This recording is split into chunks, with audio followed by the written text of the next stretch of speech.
Ang susunod na tampok ay ang bihirang makita, ang pangolin o balintong. Kilala sa kanilang makakapal na kaliskis, sila ay tagapaglaban ng ating kalikasan laban sa mga peste. Ang kanilang pagkain ng mga langgam at anay ay nakakatulong upang mapanatiling balanse ang kagubatan. Ngunit, sila ang pinaka-kritikal sa ating listahan, na biktima ng iligal na pangangalakal dahil sa kanilang kaliskis na itinuturing na mahalaga sa ilang kultura.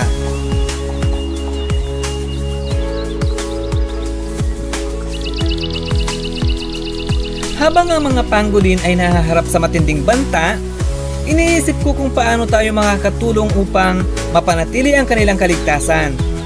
Isang magandang halimbawa ito ng kung paano ang ating mga aksyon, pati na rin ang ating mga pananaw ay may direktang epekto sa mga nilalang na ito.